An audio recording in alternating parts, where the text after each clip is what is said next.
বাঘৰ সন্ত্ৰাসত আতংকিত বৰ্তমান বলিকটীয়াবাসী আজি আকৌ বাঘে জখম কৰিলে বলিকটীয়াৰ আন এজন ব্যক্তিক যোৱা 15টা দিন ধৰি নগাঁও জিলাৰ ঢিং ডুমডুমিয়াৰ অন্তৰ্গত জাৰামাৰী জেঙনি গাঁৱত মুক্ত বিচৰণ কৰি থকা বাঘটোৱে বৰ্তমান সময়ত বলিকটীয়া সমবায় সমিতিৰ চেয়াৰমেন সাদিকুল ইছলামৰ ঘৰৰ পূবফালে আশ্ৰয় লৈ আছে বুলি ঠিৰাং কৰা হৈছে।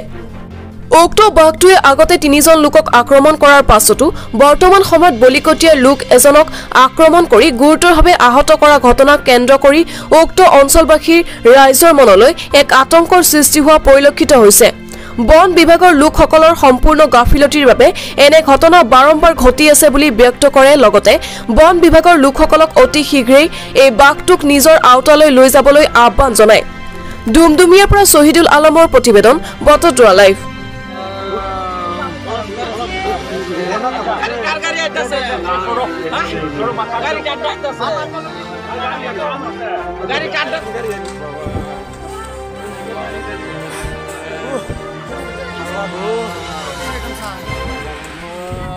আমাৰ খেতি পটল খেতি কাম কৰি আছে বাঘটো এই পাত খেতিৰ পৰা ওলাই পেলাই ধৰিছে খামচা মাৰিলে এটা এতিয়া মানুহজনী নগাঁও লৈ গ'ল। এতিয়া মানুহ ঘৰৰ পৰা মানুহ ওলাব নোৱাৰে।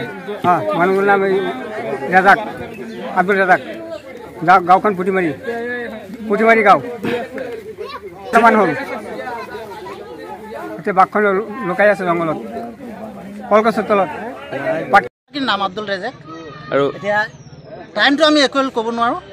তেতিয়া মানুহজনক তাৰমানে পটল খেত বাচি আছিল, কাম কৰি আছিল। তাত মানুহজন দৌৰিলে, ধৰাৰ পিছত আকৌ যেতিয়া মানুহজনৰ চিঞৰ শুনি কিনি আৰু সেইফালে আৰু এজন মানুহ আছিল, সি তাৰমানে দেখিছে বাঘ মানুহজনৰ ওপৰত আছে।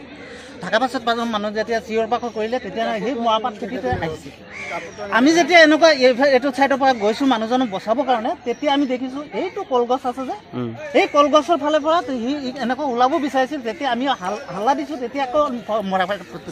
বৰ্তমান আপোনালোকৰ বাঘটো ক'ত আছে? বাঘটো এতিয়া মৰাখোৱা এইটো খেতিতে আছে ন? বন বিভাগে আপোনালোকৰ ওচৰত কিবা যোগাযোগ কৰিছে? বন বিভাগ আহিছে? কোনো যোগাযোগ কৰা নাই, কোনো হেৰি কৰা নাই। স্থানীয় আৰক্ষী প্ৰশাসন আহিছে নে? কোনো অহা নাই। গাঁৱৰক্ষী বাহিনী আপোনালোকৰ লগত যোগাযোগ কৰিছে নে? কোনো যোগাযোগ কৰা নাই। আমি এম্বুলেন্স ফোন কৰিছোঁ, এম্বুলেন্সৰ সহায় পোৱা নাই। যিগৰাকী ব্যক্তিক বাঘে আক্ৰমণ কৰিছে ব্যক্তিগৰাকী পৰিয়ালৰ লোক তথা ব্যক্তিগৰাকীৰ নাম কি? ব্যক্তিগৰাকীৰ নাম আব্দুল ৰাজাক। আৰু বৰ্তমান ব্যক্তিগৰাকীক নগাঁও চিকিৎসালয়লৈ প্ৰেৰণ কৰা হৈছে। এতিয়া পঠাইছোঁ আমি। এতিয়া ক'ত আছে আমি এতিয়া খবৰটো লোৱা নাই। মেডিকেলত আছে না নাৰ্ছিঙত আছে, এতিয়া খবৰটো লোৱা নাই। কিন্তু আমি খবৰটো লৈ কিনি জনাম। আপোনালোকে চৰকাৰ প্ৰশাসনৰ পৰা কোনো ধৰণৰ সহায় পোৱা নাই? একো পোৱা নাই। কি ক'ব? আমি কি ক'ম এতিয়া? তাৰমানে যদি চৰকাৰে এইটোৰ উপযুক্ত ব্যৱস্থা নলয়, এইটো বাঘৰ যিটো আতংক চলি আছে, এইটোৰ যদি কিবা উপযুক্ত হেৰি নলয়, তেতিয়াহ'লে আমি ৰাইজৰ ওপৰত দিয়ক। আমি ৰাইজে যদি পাৰোঁ এইটো আমি দমন কৰিব চেষ্টা কৰিম।